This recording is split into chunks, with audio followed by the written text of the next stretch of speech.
राजन दिली सीबीआयच्या जाळ्यात, ही सगळी बातमी खोटी आहे आणि या सगळ्या बातमीचा खुलासा करण्यासाठी मी आपल्या समोर या ठिकाणी आहे.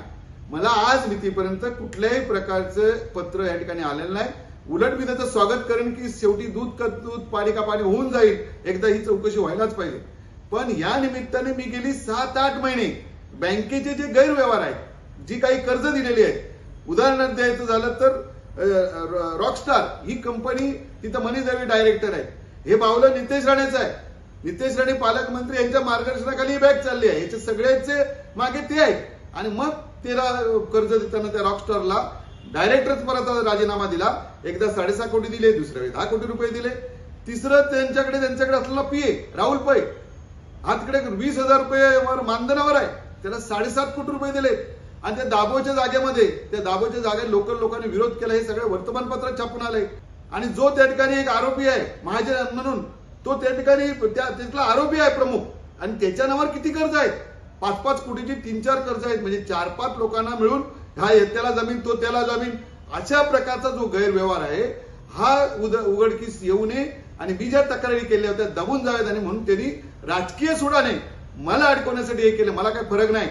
मी आज 9 कोटी 22 लाख रुपये जे भरायचे होते ते भरले, या ठिकाणी भरलेत, पैसे पूर्ण भरलेत आणि पूर्ण पैसे भरायचे आहेत. माझी ही मुदत आहे ही 2032 पर्यंत आहे.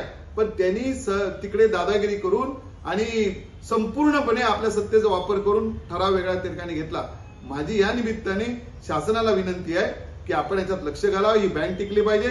कोकणामध्ये कोऑपरेटिव्ह सेक्टर एवढ्याच आमच्या जिल्हा बँका ह्याच महत्वाच्या आहेत. सिंधुदुर्ग जिल्हा बँक असेल, रायगड असेल, रत्नागिरी असेल, चांगल्या बँका आहेत आणि म्हणून हे टिकल्या पाहिजेत. म्हणून अशा प्रकारचे जे भूमाफी आहेत हे आज या पालकमंत्री नितेश राणेंचे बोर्ड लावतात सगळ्या ठिकाणी.